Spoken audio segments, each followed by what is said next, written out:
Muito bem, minha gente. Então, alô?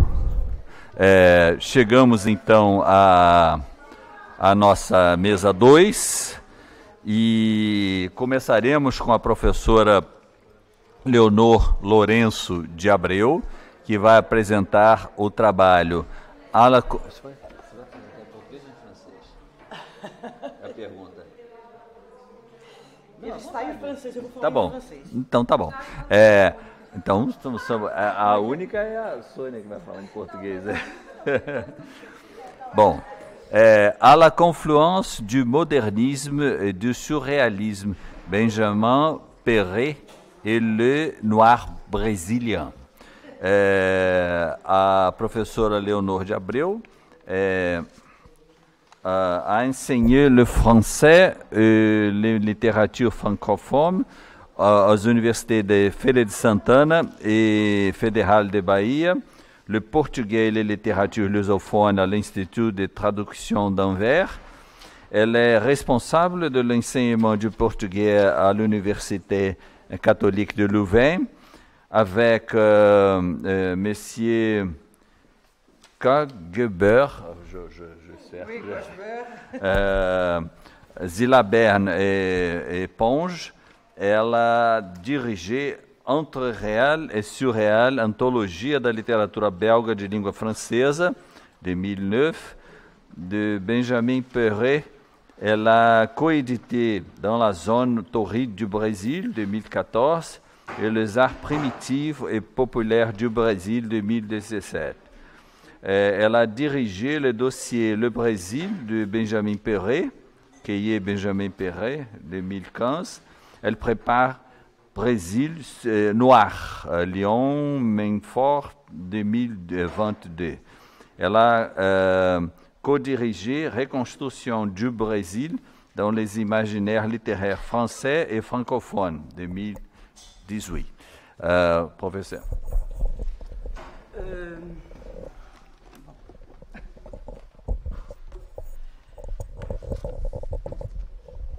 Bonjour à toutes et tous.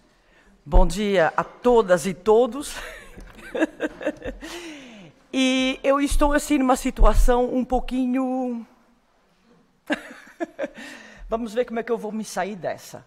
É que eu previ a apresentação em francês e eu estou constatando que muita gente do público não domina exatamente o francês. Então a gente vai tentar jogar entre as duas línguas, entre o português e o francês.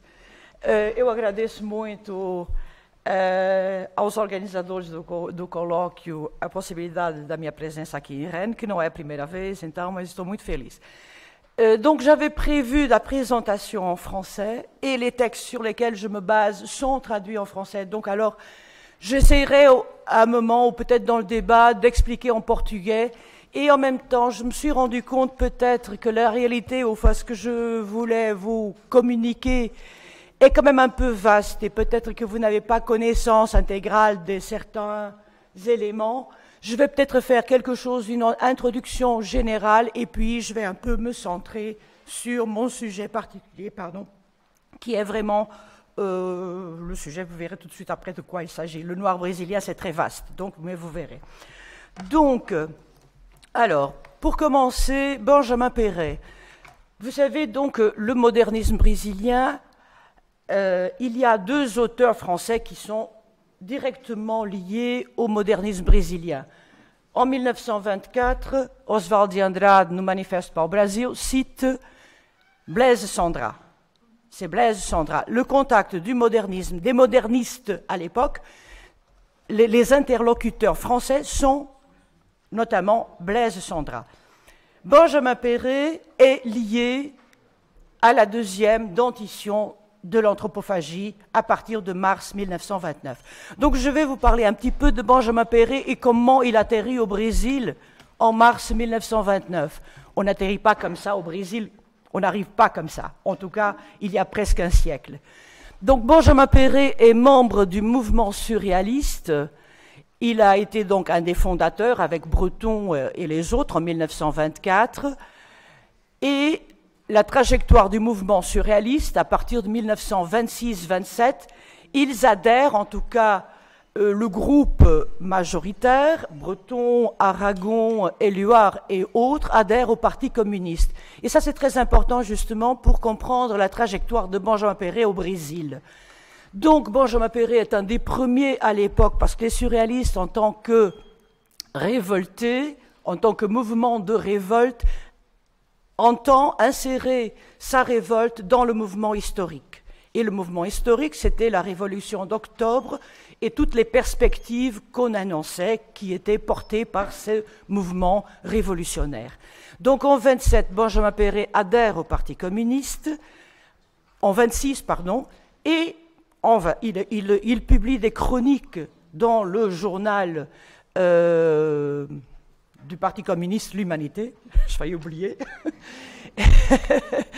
Et en 1927, il ne reprend plus sa carte. Donc, à partir de 26-27, si on pense au mouvement historique de la Révolution russe, on voit aussi qu'il y a l'infléchissement de la politique soviétique autour de Staline et l'éviction de tous les fondateurs de tout le mouvement révolutionnaire de 17, notamment Trotsky et les autres, Lénine étant déjà décédé. Donc, Benjamin Perret va s'insérer dans cette lignée d'opposition de gauche au communisme officiel.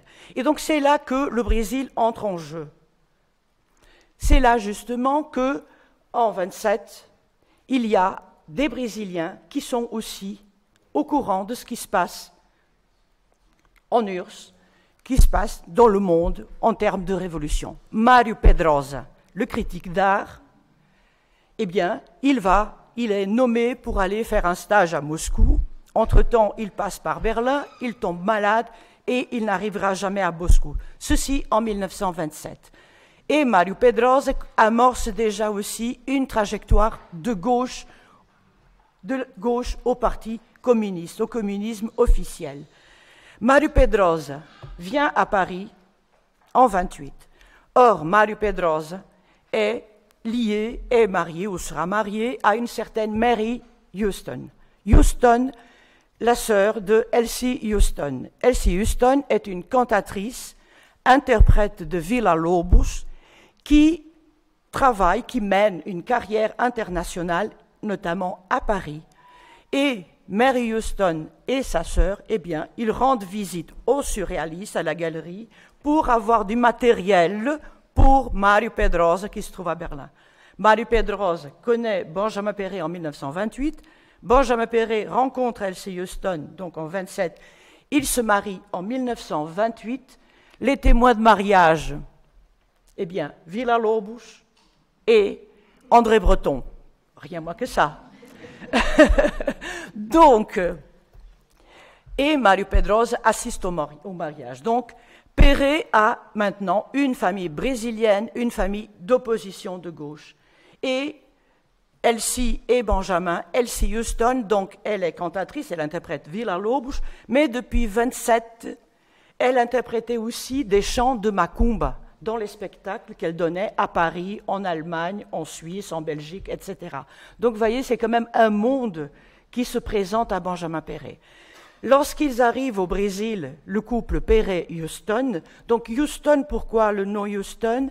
Houston est le nom du père d'Elsie, qui est d'origine américaine, dentiste à Rio. Donc, c'est une famille classe moyenne, etc. Liée notamment à Manuel Bandeira, à Murilo Mendes et à Antonio Bento. Enfin, bon, vous voyez un peu à Rio. Perret et Elsie, quand ils rentrent au Brésil, quand ils viennent au Brésil en 1929, au départ, c'est pour étudier surtout les indigènes, les peuples indigènes du Brésil. Pourquoi Perret, venant de Paris, est-il intéressé par les indigènes du Brésil? C'est qu'à Paris, qu'est-ce qu'on voyait? On voyait effectivement beaucoup de spectacles sur les Noirs américains notamment, le jazz, Josephine Baker qui avait un grand succès, et aussi les cercles autour, par exemple, d'un prince dahoméen, Tuvalu, qui fréquentait les cercles de Blaise Cendrars, de Jean Cocteau. Or, ces cercles-là n'étaient pas exactement les cercles fréquentés par les surréalistes. Donc, c'est en quelque sorte pour s'opposer à une certaine négrophilie de salon que Benjamin Perret se tourne vers l'autre altérité brésilienne, les indigènes. Donc, il a un projet pour voyager, pour tourner des films, pour écrire des livres sur les indigènes. En fait, il met en place un projet qui rappellera celui mis en place en France pour la grande expédition ethnographique Dakar-Djibouti menée par Marcel Gruol, où il y a Michel Léris qui sert de secrétaire et qui tirera l'Afrique fantôme. Donc, on est dans ce mouvement en Europe de découverte d'autres altérités, et Benjamin Perret n'est pas immune, donc immunisé à cette tendance, à ce mouvement. Mais donc, il essaye, ou il tente, d'un premier moment, de voyager chez les autochtones. Naturellement, les financements font défaut, et il se tourne donc vers l'autre altérité, au cœur même de la cité, c'est-à-dire le noir brésilien. Entre-temps, Elsie mène des recherches en ethnomusicologie, elle est liée à Mário de Andrade. Perret donc rencontre Mário de Andrade et notamment aussi les anthropophages, enfin Oswald de Andrade et Tarsila, qu'ils avaient rencontrés à Paris. Donc c'est en terrain connu, plus ou moins, qu'ils arrivent après à São Paulo en février, début mars 1929. À ce moment-là, j'avance déjà sans le vouloir, mais bon. À ce moment-là, donc, Perret collabore au premier numéro de la revue d'anthropophagie, là, qui est sur une page du journal, je ne me rappelle plus maintenant, le journal de São Paulo. Donc, la deuxième dentition est une page, je crois que c'est du Diário de São Paulo. Je crois, enfin, excusez-moi, mais bon, il faudrait voir maintenant, c'est un petit. Et donc, il collabore, il entre même dans des polémiques, puisque Carlos Drummond de Andrade dit que l'anthropophagie n'avait pas encore réussi à dévorer Benjamin Perret, à l'absorber, parce que Perret se révèle immangeable. Et donc, mais il reste donc en contact avec les anthropophages. Mais de toute façon, le mouvement, à partir de l'exposition de Tarsila à Rio en juillet 1929, il n'y a pratiquement plus d'activité collective. Donc, l'anthropophagie, comme on a vu hier, cesse plus ou moins son mouvement collectif vers la fin de l'année 29. Donc, Benjamin Perret est au Brésil, il est introduit par sa femme. Et c'est justement sa femme qui est de culture métissée qui l'introduit à la culture brésilienne. Et alors, ici, vous avez dans cette diapo, vous avez donc Elsie Houston. À un moment, lorsqu'elle interprétait des motifs africains, vous voyez un peu, elle s'habille pas comme... Et puis, elle est d'origine, donc elle est brésilienne-américaine, donc dans les années 30, elle va s'installer à New York. Et donc, à New York, elle fait des spectacles où elle chante donc des thèmes de Macumba et un peu habillée à la bayanaise. Donc ici, c'est encore dans les années 20, la photo que vous avez. La photo du milieu, c'est un portrait de Man Ray, qui est le photographe attitré des surréalistes à Paris. Et puis, à droite, vous avez le volume qu'elle publie, qu'elle initie en fait, une collection sur les chants populaires de divers pays du monde. Elle est la première à publier Chants populaires du Brésil, où elle présente plusieurs chants de Macumba, donc dans ce volume, dans ce livre. Donc Elsie Houston est quand même la médiatrice qui l'introduit à d'autres altérités au Brésil. Donc je vous ai dit que Benjamin Perret a été donc en contact les premiers mois avec les anthropophages à São Paulo notamment. Et ici, vous avez le dîner de Piolim. Piolim, c'était donc cet artiste du cirque qui était un peu la coqueluche d'Oswald de Andrade, de Washington Luiz, l'élite paulistana. Donc, ils étaient Piolim. Et les surréalistes avaient aussi une affection particulière pour les arts populaires. Et Benjamin Perret va développer ce côté-là. Et donc, il a même trouvé que Pioline était notamment, pas seulement un mime, mais qu'il pourrait être un artiste aussi important que Charlot. Et donc, il participe, Elsie et Benjamin Perret, au repas, au premier almoço du club d'anthropophagie. Piolin au centre, entouré d'Elsie et de Benjamin Perret. Et à gauche, Elsie, et à côté du Pioline. Donc, les deux, le couple, participe encore à d'autres activités, notamment la réception de la caravane anthropophage, Oswald de Andrade Tarsila, ainsi que Patricia Galvão et Anita Malfatti, à Rio, donc, lorsqu'il y a l'exposition de Tarsila do Amaral, je crois que c'est au Palace Hotel à Rio. Donc, vous avez ici donc une photo qui est reproduite largement dans tous les livres autour de l'anthropophagie. Donc, il y a Benjamin Perret, Elsie Houston, avec Oswald de Andrade, Tarsila, Anita Malfatti et Pagou. Pagou, par ailleurs, qui lorsqu'elle quitte le Brésil, enfin, parce qu'elle est arrêtée, elle quitte le Brésil, elle fait un très très long voyage dans les années 34-35. Elle est reçue à Paris par Benjamin Perret et Elsie Houston à l'époque où le couple battait de l'aile, c'est-à-dire où ils étaient en train de se séparer. Je regrette que la professeure Eurídice Figueiredo ne soit pas là parce qu'elle allait parler de Pagou, de Patricia Galvão, et je aimais savoir s'il y avait des documents là-dessus autour de ce séjour à Paris, donc je n'ai pas d'éléments et bon, je le regrette. Donc, à partir de cette réception, l'anthropophagie en tant que mouvement organisé cesse plus ou moins ses activités. Il y a encore une réception du philosophe allemand Kaiserling en octobre, mais bon, à partir de là, il y a eu le crash de 29, et puis le couple Tarsila-Oswald bat de l'aile aussi, Pagou entre dans le jeu, et puis bon, Oswald de Andrade va adhérer aussi au communisme officiel. Donc, vous voyez un peu, il y a naturellement une sorte de partage des eaux du fait des orientations politiques de ces auteurs, de ces personnages. Alors, je reprends mon texte maintenant pour être un peu plus, sinon je vais un peu trop voyager. Alors, accompagné de son épouse brésilienne, la cantatrice et ethnomusicologue Elsie Houston, le poète surréaliste débarque à Rio de Janeiro en février 1929. Il mène un pas de deux avec les ténors du mouvement anthropophage, comme on a vu, mais se tourne assez rapidement vers l'autre altérité intérieure, le noir dans ses dimensions anthropologiques, magiques et mythiques, historiques et politiques. Les recherches ethnographiques sur le terrain et la problématisation de l'élément ethnique africain sont au cœur du long reportage sur les mystérieux rituels du candomblé et de la macumba. Longtemps persécutées, voire interdites, ces manifestations culturelles structurent l'imaginaire des Noirs brésiliens. Elles servirent de catalyseur à la résistance à l'esclavage et canalisèrent nombre d'aspirations de ces populations.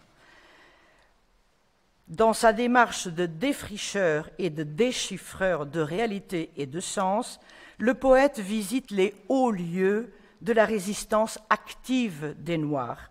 La mutinerie dans la marine brésilienne de 1910, la révolte d'Achibate, conduite par João Cândido, l'amiral noir.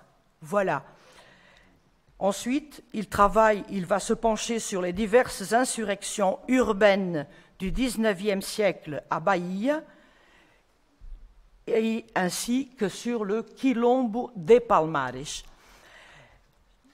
Dans ces recherches, justement, il y a donc le long reportage sur lequel je vais parler autour de candomblé et macumba, mais je voudrais quand même faire allusion ou montrer un peu la perspective qui oriente les débats et les travaux et les recherches de Benjamin Perret. Et justement, c'est la Negro Anthology de 1931-34 de Nancy Cunard, donc l'anthologie noire, qui publie un texte de Benjamin Péret, noir sur blanc au Brésil. En anglais, c'est traduit par Samuel Beckett, parce que l'anthologie est en anglais, donc elle est publiée à Londres en 1934. Et Benjamin Péret écrit noir sur blanc. En anglais, c'est Black and White. Black and White, in Brazil. Et dans cette anthologie de Nancy Cunard, il y a un canto de Xangô, un chant à Xangô de Mário de Andrade, qui est extrait de l'essai Ensaio sobre a música brasileira, et tout porte à croire que c'est justement Benjamin Péret qui fait en sorte qu'il y ait Benjamin Péret et Elsie sans doute, qu'il y ait ce chant de Xangô de Mário de Andrade dans cette anthologie. Alors je trouve que l'incipit, les deux premiers paragraphes sont très importants et qui expliquent justement la perspective de Benjamin Péret par rapport à l'élément noir au Brésil. Alors, on va lire, vous l'avez là. Si le nègre, voyez un peu, c'est la terminologie quand même, des années 30, si le nègre est, aux États-Unis, un sujet de répulsion, il est considéré au Brésil comme une sorte de syphilis sociale, un mal qu'il faut guérir sans l'avouer, de crainte d'être mis en quarantaine. Et cependant, s'il est un pays qu'il a économiquement créé, c'est à coup sûr le Brésil, à tel point que retracer l'histoire des nègres au Brésil, ce serait écrire l'histoire même du pays. Donc, après donc, ce texte, donc, où il parle justement la révolte, les luttes des Noirs depuis donc l'histoire du Brésil, depuis le Quilombo de Palmares, en passant notamment par les insurrections urbaines au XIXe siècle à Salvador, à Bahia notamment. Et en 1956, il va écrire un long essai sur le Quilombo de Palmares, où justement il dialogue, où il entre en polémique avec des auteurs qui avaient déjà écrit sur le Quilombo, notamment Edson Carneiro. Et donc, alors, il y a le texte a été, la première édition, c'est celle du milieu. Donc, il a été publié en revue, dans la revue Anhembi, en 1956 à São Paulo. La première édition, c'est celle du milieu, ou Quilombo de Palmares, qui a été publiée à Lisbonne, avec une introduction du professeur de l'USP, Rui Castro. Il me semble que c'est bien, c'est Rui Castro, je ne me trompe pas. Ensuite, le texte a été publié pour la première fois en français dans la commune des Palmares, à gauche, là. C'est une édition du professeur de Lourdes, Robert Ponge, et ensuite une édition en livre, O Quilombo dos Palmares, publiée par Mário Maestre et Robert Ponge aussi, à l'université du Rio Grande do Sul. Donc, ce texte, le Quilombo des Palmares. Ensuite, pardon, voilà. Donc, le rêve unitaire de réconciliation de l'homme avec lui-même, recherché dans le ressourcement tellurique, primitiviste et mythique, le poète l'identifie au sein des diverses productions matérielles et symboliques des descendants d'Africains esclavisés. Et je cite alors les récits légendaires et mythes de son anthologie des mythes, légendes et contes populaires d'Amérique. Vous avez ici l'édition de 1960, où il y a des contes africains notamment, et les arts populaires que j'ai édité en 2017, les arts primitifs et populaires du Brésil, où il y a aussi donc l'apport des Noirs brésiliens à l'art populaire. Donc c'est quelque chose qui l'intéresse. Et puis il publie aussi un article sur la capoeira. Et je vous lis un peu une petite définition qui peut rejoindre justement l'esthétique et l'éthique surréaliste. L'ondulant nombre 2 qui danse. Était-ce un ballet ou un rituel? L'attitude hiératique du mulâtre, le village rayonnant de béatitude du noir, inclinait à penser qu'on assistait au prolongement de quelques cérémonies religieuses. J'avais déjà vu ces airs recueillis sur les visages de danseurs qui allaient bientôt être possédés par quelques divinités yoruba, d'où leurs ancêtres avaient été arrachés. Ici, c'est à la capoeira de Mestre Valdemar, na Liberdade, em Salvador. Ensuite, alors rapidement pour cette communication, donc, voilà, j'avance. Entre le 27, alors là, le reportage sur le candomblé et la macumba.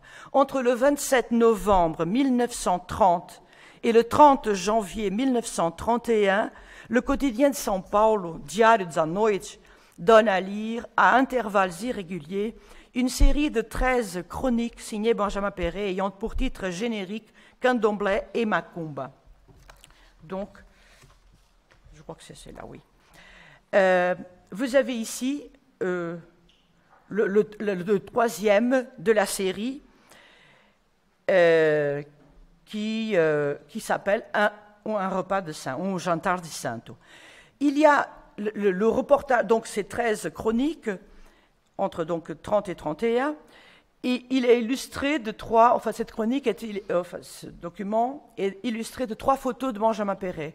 Ici, à la droite, ici nous avons Tio F, l'oncle F, c'est-à-dire c'était l'officiant du terreiro de Candomblé, donc du culte Nago-Yoruba, et là, à droite, nous avons son hôtel à Yemanja. Donc voilà, je montre juste. Il y a aussi Perret. Il y a aussi 3 photos et un dessin. Ce dessin, c'est une autre cérémonie à laquelle il assiste, qui est en fait une cérémonie qui s'approche ou qui se rapproche de l'Umbanda. Ce n'est plus une cérémonie de Macumba stricto sensu, mais il est un des premiers à rendre compte d'une cérémonie d'une religion qu'on va nommer l'Umbanda un peu plus tard. Et ici, c'est les entités spirituelles incorporées par P, le personnage qui est un musicien, qui est un ami d'Elsie et Benjamin. Et donc, il dessine les entités mythologiques. Ensuite, alors, je voudrais revenir, parce que c'est très important, sur ce Candomblé et Macumba. Ici, vous avez la série, nous avons retrouvé cette série dans les archives Mário de Andrade, no Instituto de Estudos Brasileiros. Et la série dont nous disposons, elle a été recueillie par Mário de Andrade. Et nous avons ici les annotations, todo lido e anotado. On n'a pas retrouvé les annotations. Peut-être bien que ici les chercheurs dans la salle, dans leurs recherches, peut-être trouveront-ils les annotations de Mário de Andrade sur le reportage de Benjamin Perret autour de Candomblé e Macumba. Et alors, je lis juste l'incipit. Não será sem espanto que me verão tratar de assunto tão inesperado quanto das religiões africanas no Brasil. Eu as considerarei, sobretudo, sob o ponto de vista poético, pois, ao contrário do que se passa com as outras religiões mais evoluídas, delas transborda uma poesia primitiva e selvagem, que é quase, para mim, uma revelação. Donc, voilà la révélation que ces religions, ces cultes et toute son œuvre, toute l'œuvre de Perret va partir de cette rencontre primordiale avec les religions africaines, le phénomène de la transe où il rejoint les expérimentations surréalistes sur la période des rêves, donc, et en même temps les religions aussi comme non seulement un espace où les Noirs se retrouvent avec eux-mêmes, avec leur histoire, mais aussi où Perret croit trouver un embryon de révolte contre l'état des choses et contre l'état fait aux Noirs au Brésil. Et pour terminer, je vous ai dit et je vous ai rappelé que Benjamin Perret et au Brésil, il a participé à la fondation de l'opposition de gauche, la Liga Comunista de Oposição, avec Mário Pedrosa, Lívio Xavier et d'autres. Et pour terminer, lorsqu'il est arrivé au Brésil, il y avait déjà la réputation qui le précédait. Et nous avons ici l'ambassadeur de France au Brésil, M. Desjans, qui écrit au cabinet du ministère des Affaires étrangères, confidentiel, j'ai sur M. Perret, par un Français qui le connaît et qui le réunit et qui le suit depuis longtemps, des renseignements qui infirment ce que l'on a dit à son compte. On lui reprocherait des idées très avancées. On avait oublié de dire qu'une chose, c'est qu'il s'agit de philosophie et non de politique. M. Perret est un des champions de l'école surréaliste, qui compte pas mal d'adeptes parmi les jeunes, mais qui ne fait courir aucun danger à l'ordre social. Du fait de ses recherches pour l'amiral noir dans les archives du ministère de la Guerre, pour ses activités militantes, eh bien, fin 1931, Perret est détenu, ses affaires sont confisquées, ses écrits sont confisqués, il est donc détenu, arrêté, et il est expulsé du Brésil le 30 décembre 1931 pour danger public à l'ordre social. Voilà, je vous remercie de votre attention.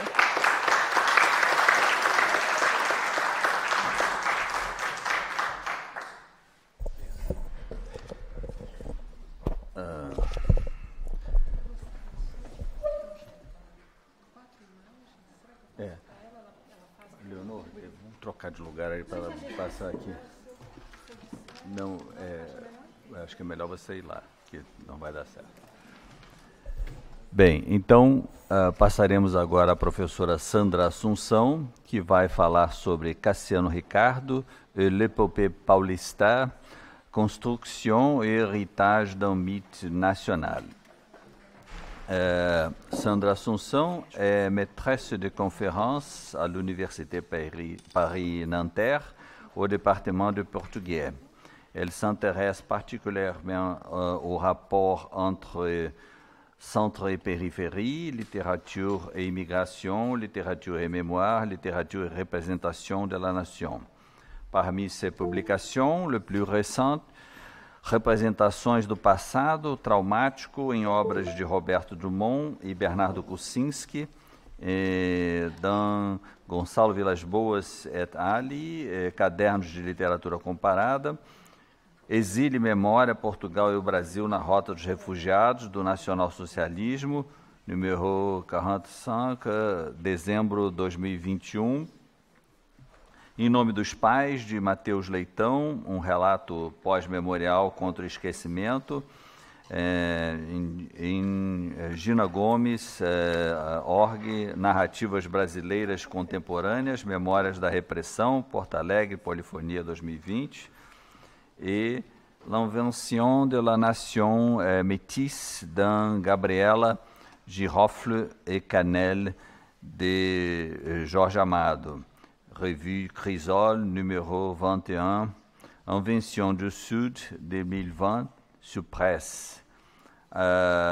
E Assunção, Coelho e Heinenberg, Narrativas Memoriais e Pós-Memoriais em Tempos de Vulnerabilidade, em Letras Raras, volume 9, número 2, páginas 10, 20 e 2020. Professora, a palavra é sua.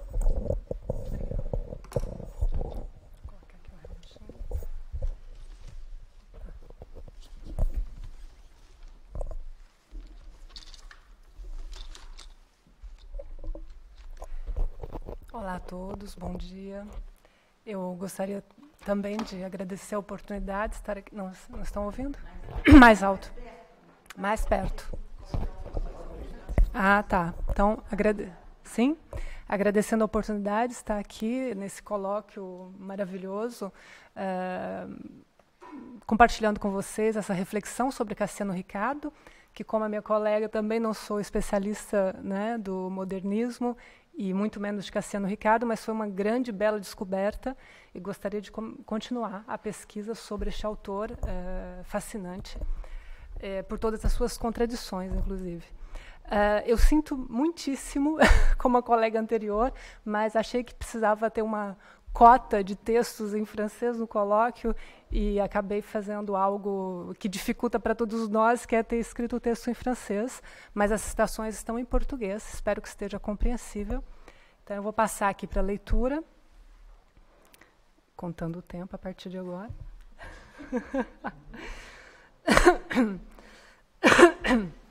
Então, Cassiano Ricardo et l'épopée paulista, ou paulista, construction et héritage d'un mythe national. La représentation du bandeirante par Cassiano Ricardo, dont Martin Sererê, s'inscrit dans une tradition qui remonte à la fin du XIXe siècle et sera construite de toutes pièces par les intellectuels paulistes, notamment par l'historien Afonso Toné. La fondation de l'Institut de géographie et histoire de São Paulo en 1894 et la participation de São Paulo aux commémorations du centenaire de l'indépendance du Brésil ont marqué l'engouement de ces intellectuels pour ce personnage historique. C'est d'ailleurs le peintre Benedito Calixto, que vous voyez ici, qui lui donnera son acte de naissance iconographique avec la toile Domingos Jorge Velho e o Louco Tenente Antônio Fernandes de Abreu de 1903, l'une des premières toiles à forger une image héroïque du bandeirante. Depuis, le bandeirante a fait l'objet d'un grand nombre de représentations iconographiques et statuaires. L'exemple le plus symbolique est sans doute le Monumento às Bandeiras de Victor Brecheret de 1953, une véritable allégorie de l'épopée bandeirante idéalisée lors de la commémoration du centenaire de l'indépendance du Brésil par une commission dont 2 de ses membres faisaient partie du mouvement moderniste de 22, Menotti del Pic et Oswaldo de Andrade. L'héroïsation du bandeirante sera l'argument défendu par Cassiano Ricardo au long de sa production, d'abord exposé dans l'œuvre poétique à la fin des années 20, puis dans le manifeste Inhangaçu, Verde Amarelo. Elle sera par ailleurs reprise dans ses essais politiques sociologiques et sera en phase avec l'idéologie de l'État nouveau des années 30 et 40. Nous ne devons d'ailleurs pas oublier que la carrière littéraire de Cassiano Ricardo va de pair avec son engagement politique, d'abord au sein du Parti républicain pauliste dans les années 20, puis dans l'État nouveau. Dans cette présentation, nous aimerons donc revenir sur la construction héroïque du bandeirante dont Martin Sererê, et en le mettant en regard avec son dernier essai sur l'histoire du bandeirismo, Pequeno ensaio de bandeirologia de 1956. Ensuite, nous essayerons de confronter cette œuvre avec des contre-récits contemporains qui, au contraire, déconstruisent l'image du héros et font émerger des traumatismes que ces mêmes représentations évoquent.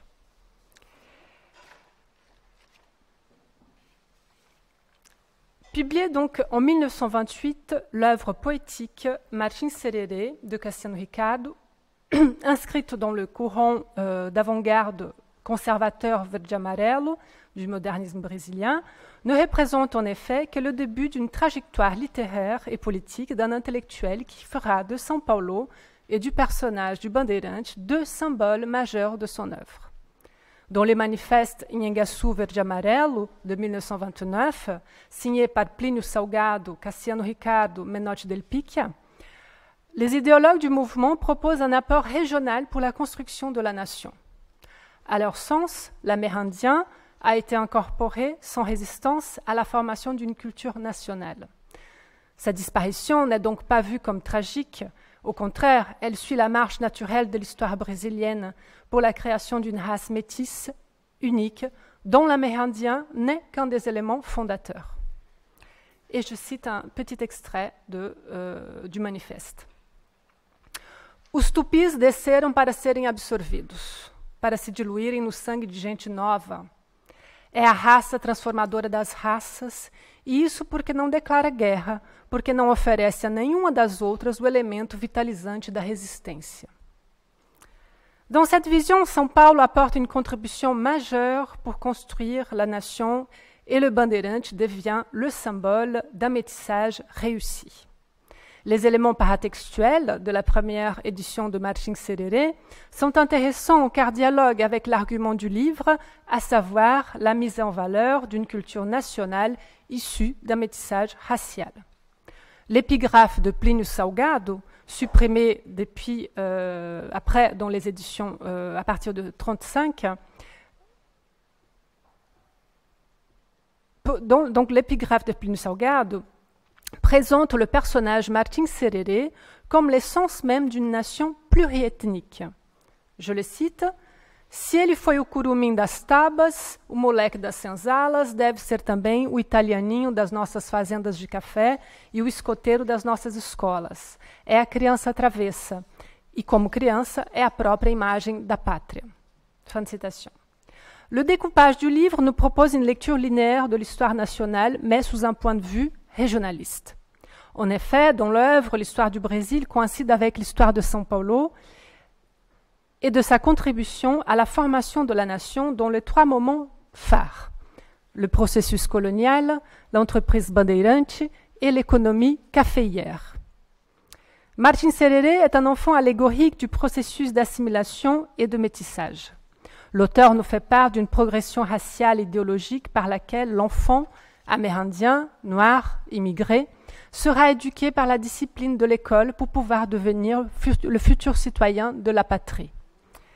Après avoir été élevé par un esclave et une nourrice noire, il sera éduqué par un maître blanc qui lui donnera ce nom, Martim, sans doute un clin d'œil au personnage du roman Iracema de José de Alencar. Son prénom hybride de Saci Pererê, Saci Sererê, Martim Sererê est donc la preuve de cette évolution raciale. Outre Saci Pererê, Uyara est un autre personnage de légendes amérindiennes incorporé au récit. L'histoire de cette sirène des eaux amazoniennes n'est autre que l'histoire adaptée de la colonisation du Brésil, racontée de manière édulcorée dans une vision pacifique du processus colonial et du peuplement de l'intérieur du Brésil. Uyara représente la femme amérindienne, mais aussi la terre qui sera dominée. Je cite: Chegou o português e quis se casar com a Uyara. Toutefois, cette mainmise é permise et même souhaitée. Ofereceu-lhe a terra cheia de onças, a terra nova pronta para aceitar os foragidos de outras pátrias. À la terre vierge, pleine de richesses, offerte aux colonisateurs par la population autochtone, sans résistance ni violence, viendra s'ajouter la traite négrière. L'esclave africain participera culturellement et ethniquement à la formation d'une nouvelle race, la race des géants, à savoir les intrépides bandeirantes. A noite veio, e então nasceram os gigantes heróis das 3 raças. Ils sont au centre du récit et impressionnent par leur détermination. Ces géants en bottes en cuir apparaissent surtout comme des chercheurs d'or et de pierres précieuses, dont le grand exploit fut de repousser les frontières du Brésil et de bâtir un pays continental. Je cite: E o rasto de cada gigante era estado que se abria na grande conquista da terra selvagem. Leur héroïsation va de pair avec l'importance de São Paulo pour la construction d'une nation souveraine. Au contraire, dans les poèmes, l'amérindien est presque absent, anecdotique. Présenté collectivement, il vit en total équilibre avec la nature sauvage et marche instinctivement vers le littoral à la rencontre de l'Européen. C'est surtout l'espace géographique le personnage de cette rencontre. Monstro verde veio recebê-los. L'amérindien est d'ailleurs fusionné avec la nature. Il n'est qu'un élément du paysage à être exploré. Lá dentro da terra, os índios em bando coroados de pena. En effet, le bandeirante n'affronte que les dangers de la forêt et ne s'oppose presque jamais au peuple qui y habite. L'amérindien sera ainsi intégré à l'espace naturel à être conquis, absorber sans résistance ni violence, à un métissage formateur d'une nouvelle race, représentée donc par la bandeira. Cada bandeira entrou no mato como rio de 3 cores. En effet, au long du recueil, l'amérindien apparaît de manière très marginale et sa traite est à peine insinuée. Levou o bugre pela frente, atrás do bugre, o mameluco. Au contraire, métis et amérindiens suivent les chefs des files, souvent des colons blancs, de manière décrite comme volontaire.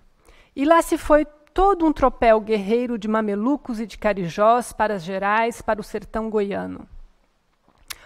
Aucune mention au génocide perpétré. La violence à l'encontre de l'Amérindien est secondaire et n'est mentionnée que de manière métaphorique e par la personificação de l'espace. E o rosto de cada gigante era uma estrada que se abria como um listão de sangue matinal no verde absoluto do sertão bruto. Os gigantes abraçaram o sertão com o abraço ensanguentado das estradas. Os violadores do sertão.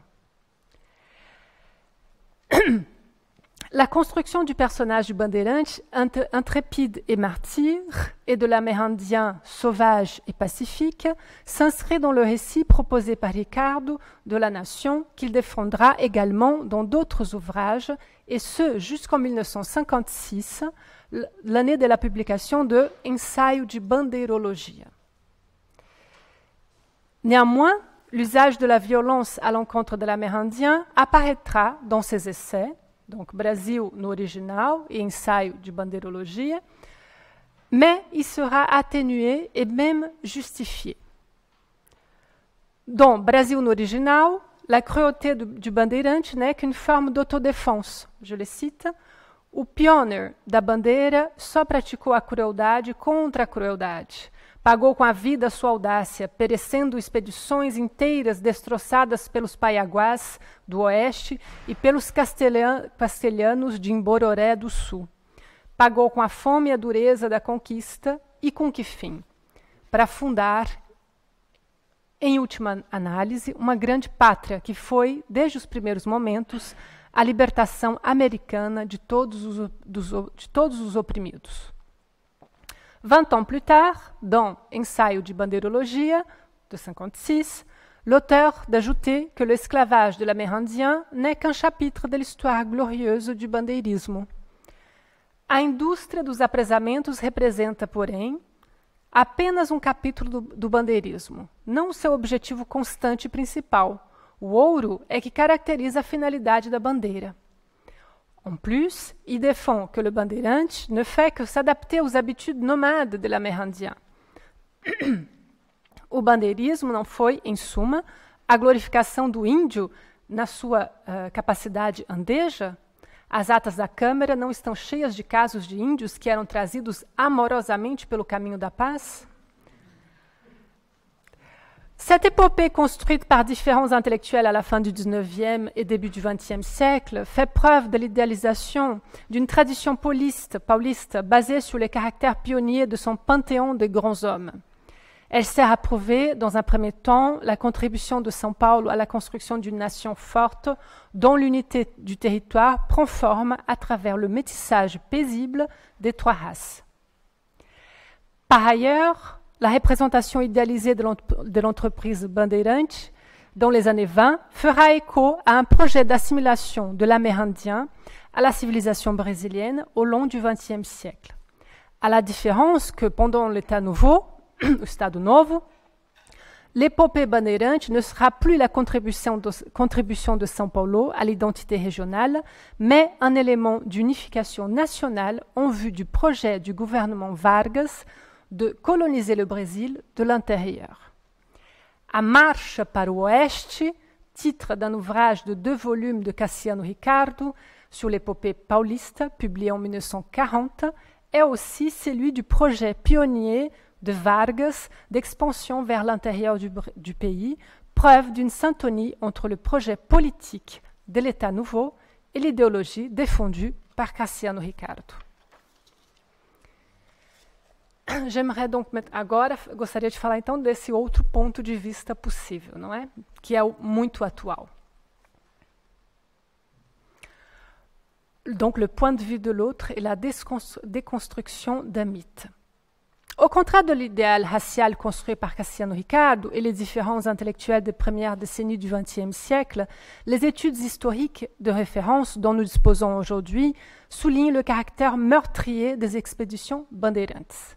Les histoires sont d'accord sur le fait que l'esclavage de l'Amérindien fut le principal objectif des sertanistas, et ce jusqu'à la fin du XVIIe siècle, et que l'idée de son assimilation pacifique, notamment des Tupi-Guarani, n'est qu'une idéologie défendue par les intellectuels de l'identité pauliste. Tout Tout comme Ricardo, ces idéologues n'évoquent pas les différentes formes de résistance à l'esclavage dans les premiers siècles de colonisation. Ils n'évoquent pas non plus les différentes politiques indigénistes d'assimilation et de pacification de l'Amérindien mises en place depuis la proclamation de la République, notamment depuis la création du SPI, Service de protection de l'Indien, en 1910. Nous savons aujourd'hui qu'environ 80 peuples amérindiens ont disparu au cours du XXe siècle et que le SPI, comme cela a été dénoncé par le rapport Figueiredo et la Commission nationale da Verdade en 2012, a mené une politique au nom de l'État brésilien entre 1910 et 1960 d'extermination des populations amérindiennes. En effet, le bandeirantisme ou le bandeirisme n'est qu'un des moments forts du long processus d'anéantissement de l'amérindien au Brésil. La figure du bandeirante continue néanmoins à occuper une place importante dans la mémoire pauliste, collective pauliste. Les symboles identitaires, notamment dans la ville de São Paulo, sont ainsi construits par une héroïsation du personnage controversé et l'effacement volontaire de la mémoire et voix de ceux et celles qui ont subi le processus d'esclavage et d'anéantissement physique et culturel. Le métissage et l'assimilation pacifique de l'amérindien, loué par Ricardo, sont, depuis des décennies, contestés par l'expression d'un sujet historique à partir d'un lieu d'énonciation autre. De ce fait, la prise de parole dissonante de l'amérindien et des afrodescendants au Brésil, par le biais d'une expression écrite, artistique ou par des manifestations de caractère politique à l'encontre des symboles érigés et loués comme représentants d'une fierté nationale, fait place à une perspective épistémique fondée sur une géopolitique de la connaissance autre, comme l'a affirmé Grosfogel. Ainsi, alors que la violence à l'encontre des Amérindiens est monnaie courante dans l'actualité brésilienne, des minorités et artistes engagés contrecarrent l'héroïsation des bandeirantes depuis la fin du XIXe siècle par des contre-récits et des interventions publiques qui font émerger une autre mémoire du bandeirantisme traumatique et occultée. Cette autre perspective épistémique nous est proposée notamment par des auteurs amérindiens depuis les années 70. Je pense ici à Eliane Potiguara, par exemple. Par ailleurs, si le mouvement récent de déboulonnage des monuments dans le monde n'a fait tomber aucune statue au Brésil, plusieurs manifestations et créations artistiques ont néanmoins secoué l'opinion publique pour mettre en question notre mémoire collective construite sur des traumatismes historiques. Parmi les artistes qui sont revenus sur le mythe du bandeirante pour le déconstruire, l'artiste amérindien Danilo Baniwa a récemment fait une intervention sur le Monumento às Bandeiras de Brecheret. Lors de son installation Brasil Terra Indígena en 1920, il y projeta des œuvres graphiques à laser qui ont proposé une version décoloniale de l'histoire nationale. Dans ses projections sur le monument de Brecheret, après le naufrage d'une caravelle portugaise, la forêt primaire et sa cosmogonie surgissent, faisant émerger une mémoire autre pour les habitants de la ville. Cette ressignification est aussi au cœur de l'œuvre des artistes noirs Flávio Cerqueira et Jaime Laureano. À travers la sculpture en bronze d'une tête décapitée de 2,80 mètres de longueur allongée sur le sol, dont le titre est « Tinha que acontecer », Cerqueira propose la mort d'un mythe, celui du bandeirante. Au sein de la même exposition, Metrópole, Experiência Paulistana, en 2017, Jaime Laureano expose sa réplique en miniature, Monumento às Bandeiras, un dialogue polysémique avec le monument de Brecheret. La représentation, en principe identique, provoque une relecture inattendue de l'épopée glorifiée. En effet, la réplique de 20 cm est faite en briques et les tons fondus avec des cartouches de munitions utilisées par la police et les militaires à São Paulo.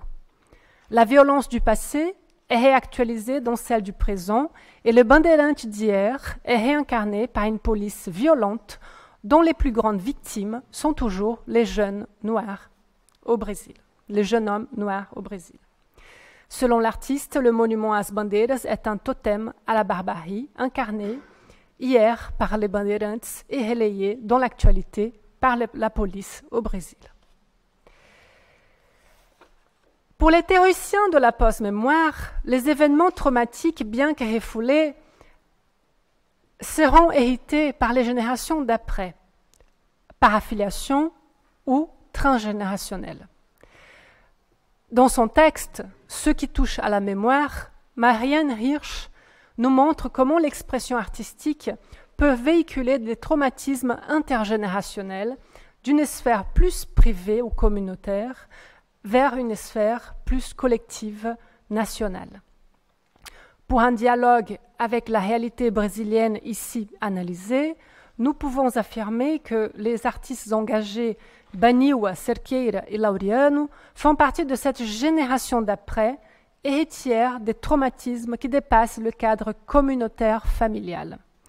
En effet, leur œuvre, à contre-courant d'une mémoire officielle, pourrait, comme Hirsch l'affirme, nous aider à envisager des possibilités de transformation et de réparation du traumatisme historique par le pouvoir transférentiel de l'art.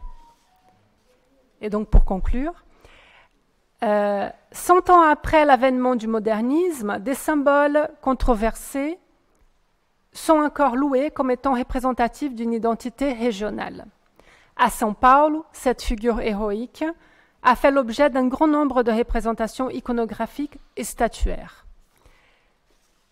Néanmoins, les mouvements de contestation de cette version par les populations concernées éclosent depuis les années 70 par une littérature amérindienne et s'étendent à d'autres formes artistiques.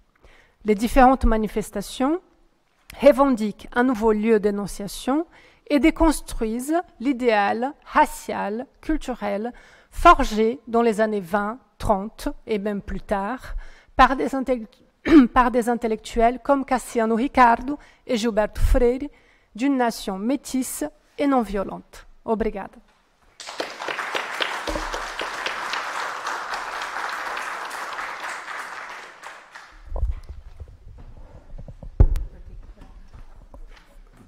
Tem que trocar aqui o lugar.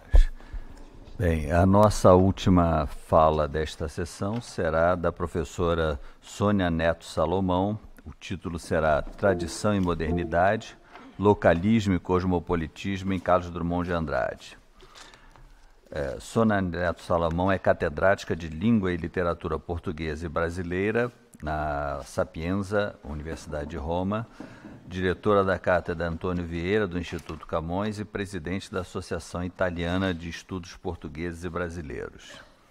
Linhas de pesquisa: História da Língua Portuguesa, Crítica da Tradução, Barroco e 800 luso-brasileiro, 900 brasileiro, Censura.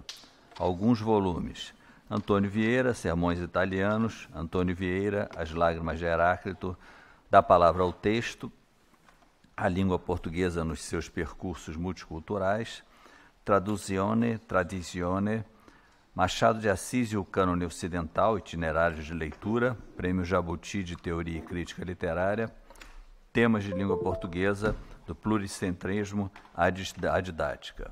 Professora, a palavra é sua. Deixa eu conseguir colocar aqui o PowerPoint.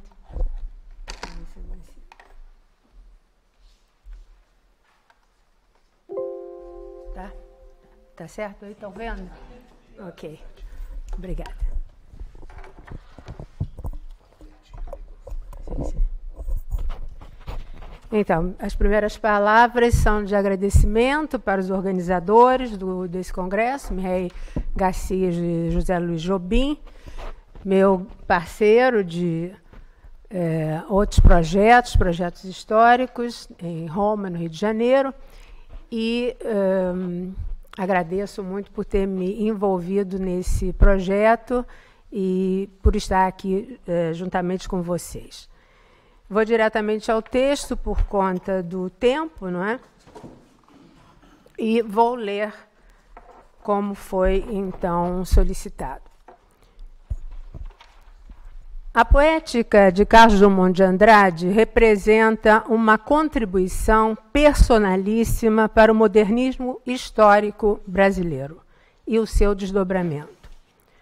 Drummond enfrenta a questão do universalismo dialogando com o nacionalismo pragmático de Mário de Andrade, de modo que a matéria local e o viés cosmopolita sejam afirmados e problematizados numa tensão perene e constitutiva. Podemos encontrar esta tensão ao longo de todo o seu trabalho, como nos poemas Explicação, Europa, França e Bahia, de alguma poesia de 1930, ou Hino Nacional, de Brejo das Almas, ainda Elegia, 1938, de Sentimento do Mundo, ambos de 1940. E ainda Canto ao Homem do Povo, Charles Chaplin, de Rosa do Povo, desculpem, de 1945, A Máquina do Mundo, Claro Enigma, 51, e ainda Eterno, de Fazendeiro do Ar,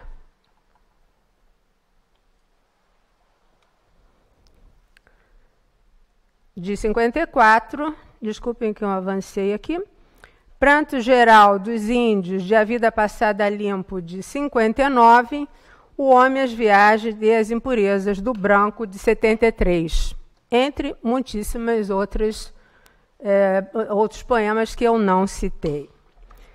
Na verdade, Drummond, na sua biografia assinalada pelo Anjo Torto, que o fez nascer filho de fazendeiros, no bojo da sociedade patriarcal brasileira, era também um escritor que possuía, ao lado da extrema sensibilidade poética, uma precoce vocação para o jornalismo. A sua poesia, que conjuga a figura e a letra, o dado abstrato e o referencial, é marcada por um destino histórico que muito tem a ver também com a sua amizade com Mário de Andrade, desde ainda muito jovem. Esta relação pode ser resumida no trecho de uma famosa carta de 1924, que se apresenta como projeto de Mário de Andrade, uma espécie de legado para as novas gerações. Carlos, devote-se ao Brasil junto comigo. Apesar de todo o ceticismo, apesar de todo o pessimismo e apesar de todo o século XIX, seja bobo, mas acredite que um sacrifício é lindo. Nós temos que dar ao Brasil o que ele não tem e que, por isso, até agora não viveu. Nós temos que dar uma alma ao Brasil. E, para isso, todo sacrifício é grandioso, é sublime e nos dá felicidade.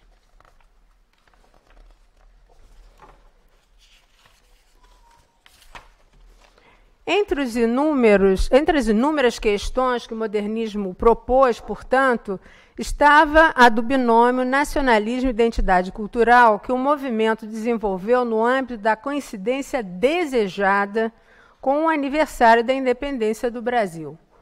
O movimento nasce, portanto, do empenho de refletir sobre a identidade de uma literatura nacional, pretendendo, ao mesmo tempo, incorporá-la ao cânone internacional. Chamo a atenção para esse dado não por ignorarmos tudo isso, e sim porque Drummond realizou este importante núcleo do projeto praticamente sozinho. E aqui caberia uma reflexão sobre o que nos resta do conceito de antropofagia, historicamente falando, e de quanto a obra de Drummond também se faça referente desse conceito local brasileiro, desse conceito fundador. Na 24ª Bienal de São Paulo, de 1998, Antropofagia e Histórias de Canibalismo, chamada de Bienal da Antropofagia, consagra-se a metáfora englobada no discurso oficial, como se lê na fala do então ministro da Cultura, Francisco Verford. Ao inaugurar a mostra, proclama: a antropofagia foi a categoria criada por Oswald de Andrade para explicar, de um ponto de vista nacional, o processo de formação de nossa identidade cultural. Não só o conceito é oficializado, como também é utilizado atualmente em muitos estudos em uma dupla orientação. Por um lado, é inserido no grande conjunto de teorias modernas e pós-modernas que operam com a globalização da literatura, sua recepção e mercado.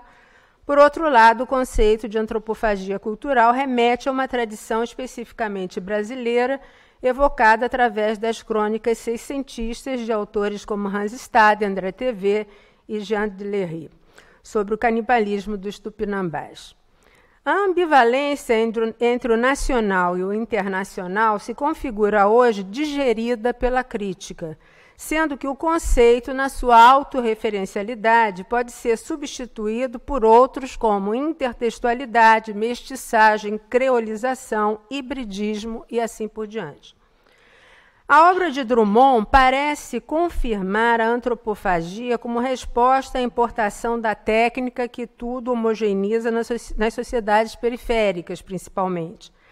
A poesia de Drummond parece evitar o anacronismo do conceito. Ao assumir a perspectiva irônica do anjo torto, a poética drummondiana mantém viva a estrutura expressiva da vanguarda na sua etimologia de guerra, de choque e, ao mesmo tempo, de primeira linha, de atualidade avant-garde, justamente. Trata-se de uma poética insubordinada, e me desculpo pelo empréstimo biográfico inevitável. Quanto à caracterização da modernidade de Carlos Drummond de Andrade, da sua relação com a tradição, ela foi bem definida por José Guilherme Melchior na sua tese de doutorado, Verso-Universo em Drummond, de 1972. Para isso, o crítico diplomata apoiou-se em mimeses de Erich Auerbach, explicando em síntese que a história da cultura ocidental, num processo de longa duração, é italiano que entra, realizou a mescla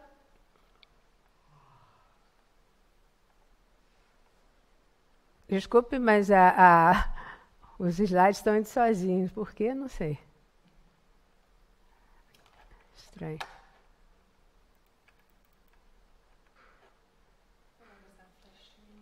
Hein?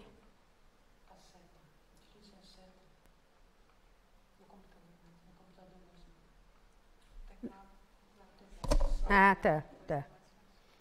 Tá grande? Tá bem na tela? Então, eu dizia que Melchior, não é, definindo essa inclusão, não é, do Drummond na história da cultura ocidental, então fala desse trabalho que nós todos conhecemos, do Auerbach, no sentido de que a história da cultura ocidental, num processo de longa duração, realizou a mescla de dois estilos de abordagem da realidade, o homérico e o bíblico.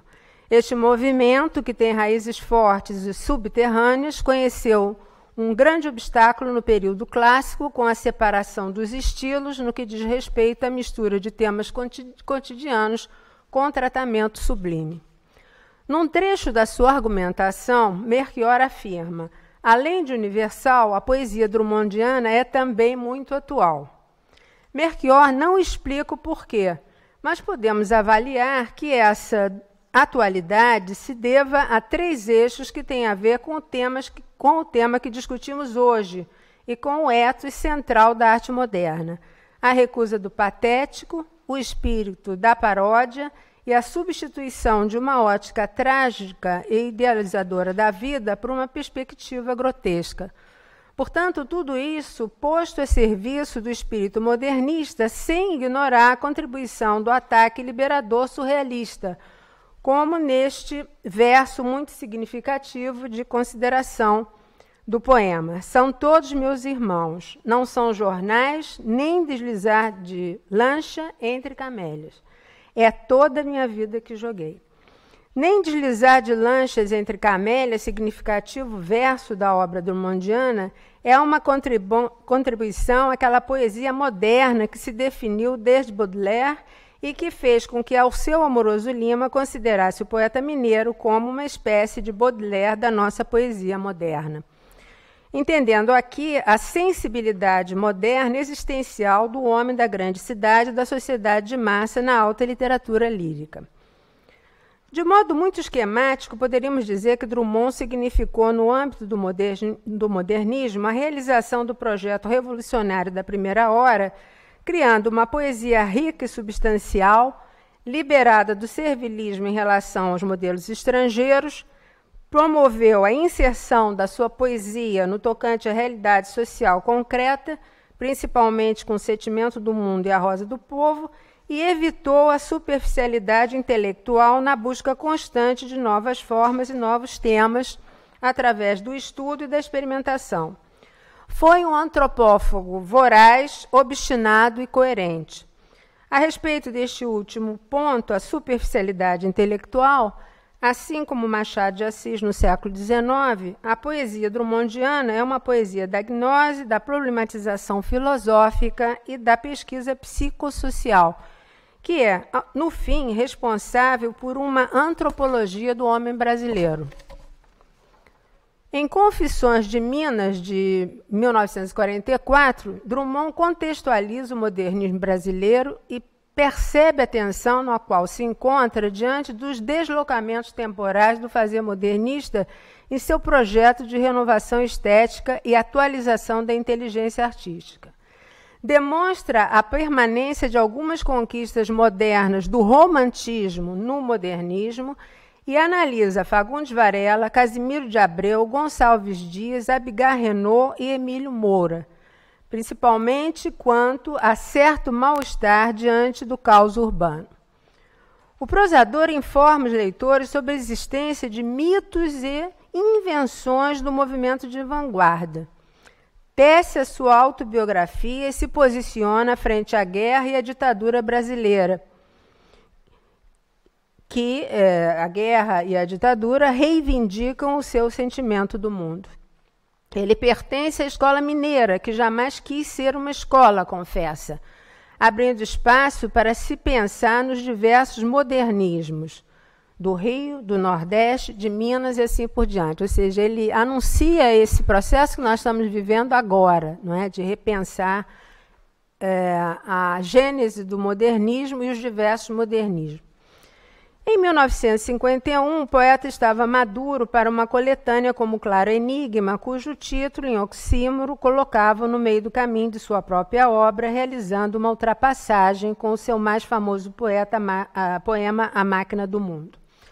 A sugestiva epígrafe à coletânea, como sabemos, Les Événements Manouis, de Paul Valéry, reforçava o sentido da nova fase que tanta irritação causou no meio literário brasileiro, que lamentava um certo ceticismo e niilismo do poeta do finito e da matéria, o qual, segundo muitos, estaria abandonando as conquistas do modernismo brasileiro para voltar ao trabalho da arte pela arte. Mas justamente Drummond é atual também porque configurou no espaço da cidade moderna, da polis, a única possibilidade de existência para o cidadão político e juridicamente enquadrado. Drummond configurou o que o filósofo italiano Giorgio Agamben chamou de homo sacer, figura que apareceu pela primeira vez no direito romano, um indivíduo que pode ser assassinado gratuitamente sem qualquer consequência legal, um indivíduo privado de cidadania, uma espécie de zumbi na esteira do pensamento de Hannah Arendt, Benjamin e Foucault. Os excluídos do discurso legalizado da polis. Vejam a crônica Debaixo da Ponte, de A Bolsa da Vida, de 62, e Ao Deus Comunicação, de As Impurezas do Branco, de 73. Eu não vou ler porque tomaria muito tempo, mas eu acho que todo mundo conhece, né, essa crônica em que ele não usa o nome próprio, não é? Os personagens são caracterizados pela sua miséria absoluta, portanto, não são sujeitos, não têm nome. Eles moram embaixo da ponte, né? E Ao Deus Comunicação, em que aqui nós temos verdadeiramente uma sinfonia em termos de construção linguística, de de tudo que nós podemos imaginar em termos, digamos assim, da poética moderna e modernista.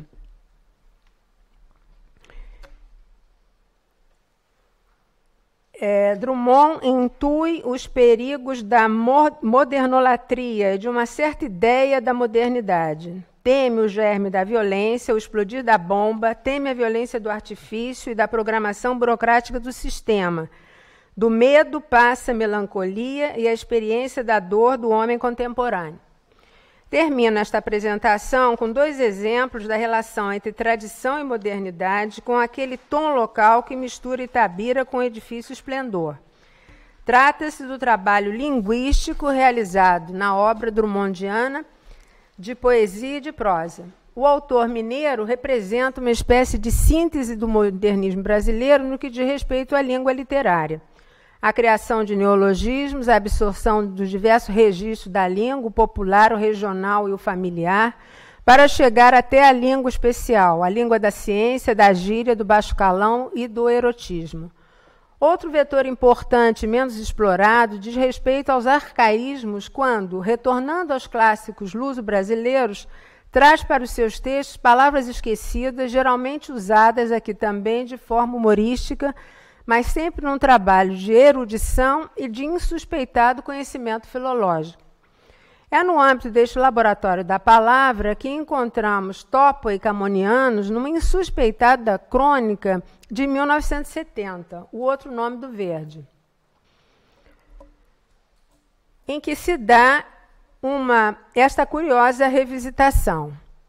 O curto trecho começa com um diálogo entre o narrador e um broto, que na gíria carioca quer dizer uma jovem, num bar típico da praia de Ipanema, no Rio Castelinho. O narrador, após explicar ao broto que os seus olhos eram Gonçalves e até Gonçalvíssimos, recita o mote de uma canção de Camões de 1595, presente também no alto de El Rei Seleuco. Com vossos olhos Gonçalves, senhora, cativo tendes este meu coração Mendes. Acrescentando esta explicação, os camonistas, que são muitos e graves, ainda não chegaram a acordo sobre o significado de Mendes aplicado a coração. Uns não lhe acham sentido especial, além da mera jovialidade poética. Mendes é coração rico de afetos. Quanto a Gonçalves, também ainda se discute, mas deixemos para lá a glosa erudita de Micaelis e outros. Aceitemos logo que olhos Gonçalves são olhos verdes da cor dos olhos de gato, de que certa espécie na Espanha é conhecida por Gonzalo. O broto em questão é o tipo do gato gonçalvino. Se esta explicação não satisfaz, ainda a cor verde do Gonçalo, bichinho português comedor de folha de parreira.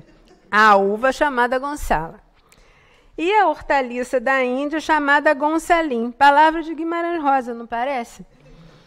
Que o velho Aulete, dicionarista, devia ter provado, pois a qualificou de muito boa. Este breve trecho da crônica resume também, do ponto de vista do gênero, uma crônica de jornal, aquela mescla de estilos a que chegou Drummond, permitindo iluminar uma questão filológica muito complexa, cuja chave estava na política dos adjetivos de Camões.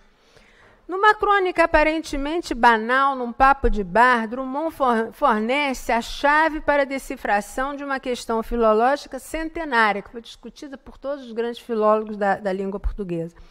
Ele mesmo, no poema Adalgisa,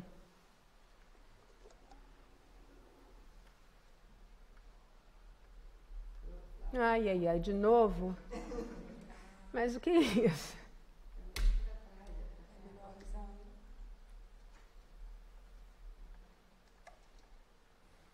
Adalgisa. Ao poema Adalgisa, usa este recurso camoniano, nome próprio como adjetivo. E aqui termino. Quanto ao outro exemplo, o poema Máquina do Mundo, trata-se, na minha opinião, de um texto em palimpsesto que resume toda a obra drummondiana. O poeta constrói metonímia sobre metronímia, um texto sobre si mesmo e a sua poética, transformando num dos mais universais poemas da literatura brasileira no seu confronto com Dante Alighieri, primeiro a usar o eu lírico como como quem narra e quem vive no percurso da viagem, não é? Que é também o do poema, e Camões, símbolo do domínio do homem da terra tão pequeno sobre a natureza. E aqui entraria o Drummond ecológico. Drummond nada tem de exótico e nem sequer de regionalista, embora se trate de um escritor obsedado pelas suas origens. Itabira é apenas uma fotografia na parede, mas como dói. Esta lição das coisas, do universalismo que passa pelo resgate do localismo através desse olhar bovino, assumidamente defasado, mas sem a ingenuidade de Mário de Andrade, o mestre, ou o triunfalismo utópico e datado do outro Andrade Oswald. Muito obrigada.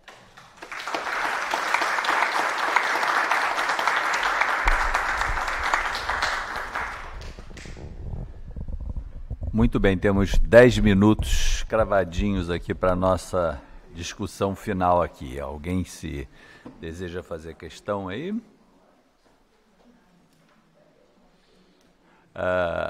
Stefânia, por favor. É o microfone. Claro.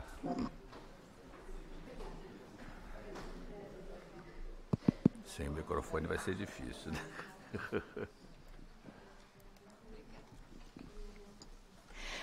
Não, fiquei pensando que a Sônia termina com a utopia, né, e fiquei pensando no poeta de mãos dadas, né, com a questão do coletivo no Drummond.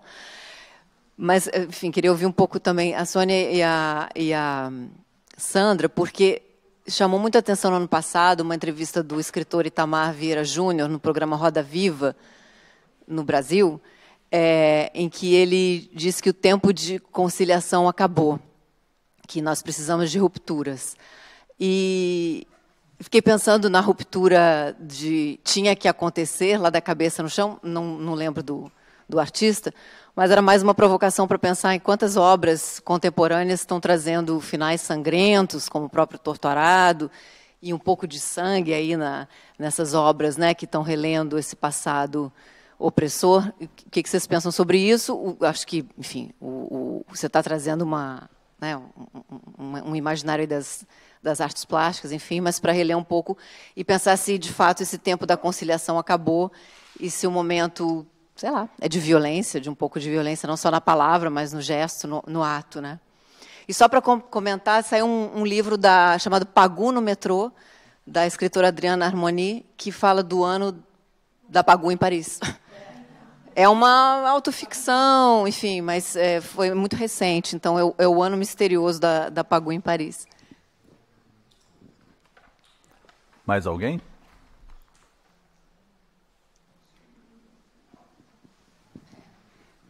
Jobim, essa mesa traz uma dimensão política muito forte, né? Porque traz no mesmo espaço o Perret, na dimensão esquerda, o Castilho Ricardo, a expressão mais clara da extrema-direita no Brasil, integralismo, né? E o Drummond fazendo justamente essa dimensão da poesia, da prosa, como um gesto político. Eu queria um pouco ouvir aos colegas da mesa esse percurso um pouco crítico em relação ao modernismo e as suas cores, os seus lados, as suas posições.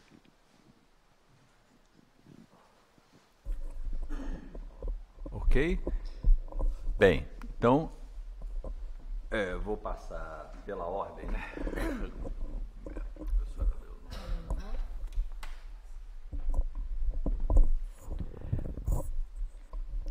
Eu não sei se entendi muito bem a pergunta em relação ao Perret e a postura dele em relação ao modernismo. É isso? Não...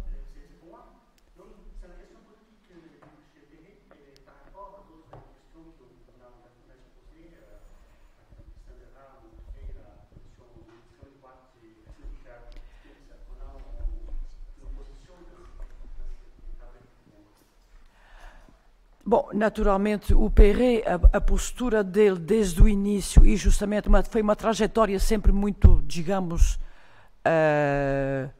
coerente nesse sentido, uma trajetória que enveredou pela oposição de esquerda e que jamais teve qualquer tentação nacionalista mas ao mesmo tempo ele no Brasil a mobilização dele era mais ligada e articulada com os grupos aos quais estava, portanto, com quem ele tinha ligação, nomeadamente então em São Paulo e no Rio de Janeiro. Então eram pessoas que não estavam, digamos, não eram as pessoas centrais do movimento, dos diversos movimentos ou dos diversos modernismos. Nós não podemos dizer que António Bento, sim, talvez, o Mário Pedrosa, sim, talvez, mas ele não está exatamente... Eles são pessoas um pouquinho à margem do movimento. Então Perret está, de certa maneira, também à margem do movimento modernista. E ele não estabelece necessariamente críticas em relação às opções locais, tanto no Rio como em São Paulo, mas ele vai enveredar pelas suas pesquisas que são próprias, ou seja, sobre a situação, sobre a questão histórica do Brasil, a história do negro brasileiro, e ulteriormente, depois, nos anos 50, quando ele volta ao Brasil, ele vai trabalhar, então, sobre os povos indígenas brasileiros. E ele, na altura, nos anos 50, ele vai estar no Alto Xingu. Ele é ligado ao Orlando Vilas Boas e ele permanece no Alto Xingu durante 6 semanas e ele escreve um relato de viagens. Então, eu tenho de dizer que Perret, a percepção que ele tem do pessoal, das pessoas que trabalham no SPI, através do Orlando Vilas Boas, é uma posição altamente positiva da postura do SPI. Então, o SPI acho que não teve sempre essa postura ou essa política, essa linha, e há nuances aí na própria trajetória do SPI, que teve altos e baixos. E eu acho que Perret esteve no bom momento e no bom lugar em 56, em fevereiro, março de 56, no Xingu, com Orlando Vilas Boas. Ele também tinha relações com o Marechal Rondon. Então Perret, no Brasil, ele foi recebido pelos modernistas, sim, mas rapidamente ele ficou à margem. E então Perret é um personagem à margem, de certa maneira, inclusive na recepção no Brasil, inclusive na recepção também crítica. Em geral, no Brasil, é um personagem à margem. Então, tentamos um pouquinho resgatar esse esquecimento.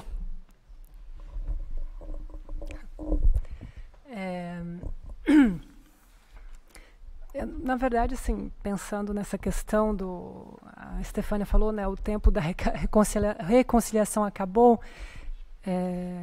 De fato, né, acho que a gente está num momento em que ficamos sabendo de coisas que nos chocam muito, né? O relatório Figueiredo é um deles, não é? Mas eu penso aqui no que disse a Begelman, que é professora de urbanismo na USP. Ela falou, olha, eu acho que a barbárie também faz parte da nossa memória. Será que a gente vai entrar nessa onda de derrubar tudo e aí resolver o problema? Então, assim, como fazer para, não é? E aí, buscando o termo, então, da professora Zilá, que fala sobre a questão da representificação, né? Eu acho que é nesse sentido, representificar outras memórias, cotejando essas memórias com as memórias traumáticas, criando espaços, fazendo um movimento de derrubacionismo, não sei se assim se diz em português, o déboulonnage em francês, simbólico, que é o caso da obra de arte, que cria uma cabeça de bronze, e não de qualquer material, em bronze, que ela corta. Quer dizer, não precisou lá derrubar o monumento de granito, que acho que é impossível, na verdade, assim, teria que explodir aquele monumento, né? Mas, enfim, será que isso seria a solução também? Mas eu acho que nós estamos vivendo essa emergência mesmo, né? Dessas memórias outras em várias expressões artísticas, na literatura já há muito tempo, nas artes, pelo que eu vi, dessa forma, com essas novas vozes, muito recentemente. Acho que isso tudo faz parte desse movimento. Eu não sei se de reconciliação, de reparação, mas, de fato, se olharmos os nomes das ruas da cidade de São Paulo, enfim, é muita glorificação aos bandeirantes, não é? Não só os nomes das ruas. O que fazer com esses nomes retirá-los, ou dar outros nomes que coloquem no espaço público, na memória coletiva, outros atores da memória nacional. Enfim, seria nesse sentido.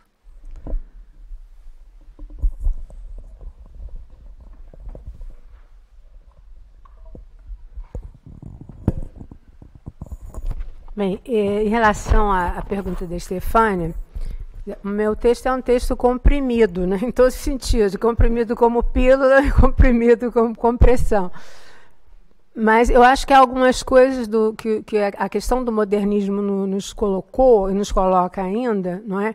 E uma delas é a questão das várias temporalidades no Brasil, que é uma coisa que talvez o último representante da escola de Frankfurt, Habermas, né, estudou muito bem em relação ao capitalismo tardio.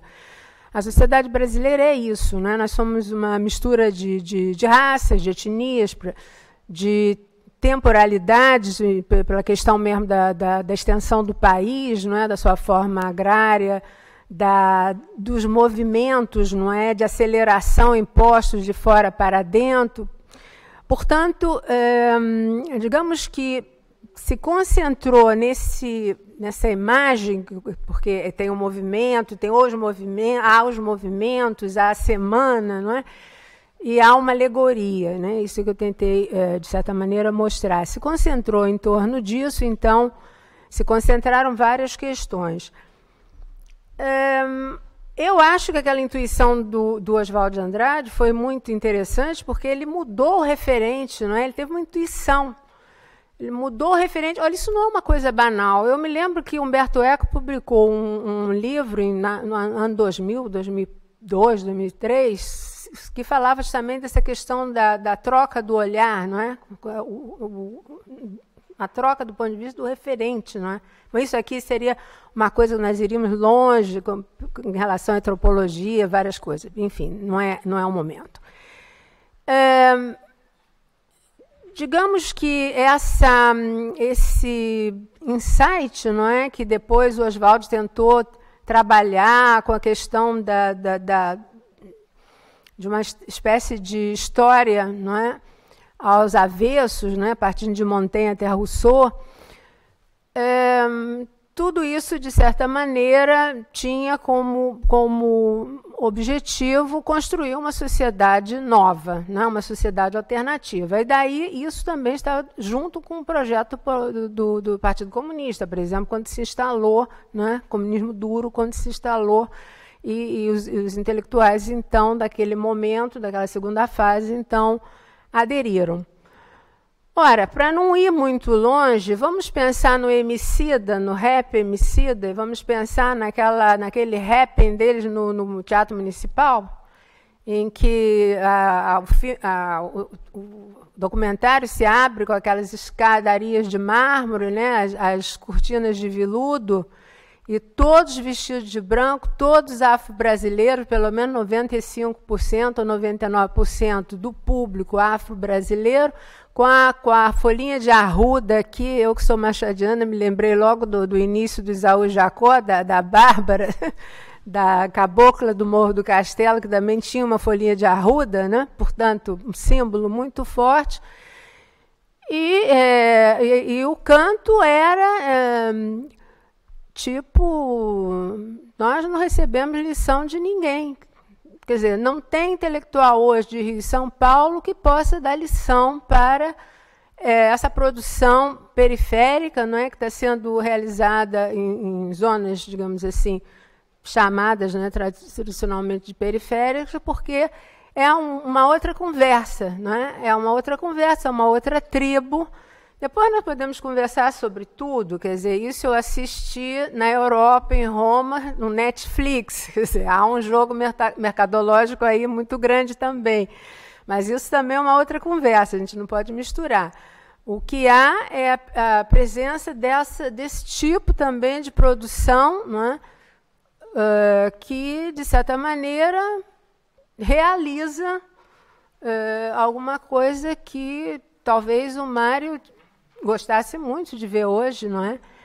Embora não seja aquele povo bonzinho, né, que ele gostava com o qual ele gostava de conversar e do qual ele aprendia muito, né, como ele dizia, né, quer dizer, eu aprendo muito com esse povo, né, me ensina mais do que os intelectuais. Quer dizer, acho que essa questão da cordialidade, né, infelizmente, nós temos que reformular um pouquinho, né? Isso é um pouco o que eu penso, para responder a sua pergunta. Bem, obrigado a todos os participantes aqui da mesa, obrigado a todo o público. A gente vai sair para o almoço no mesmo lugar de ontem, tá? E retornaremos no horário marcado. Obrigado.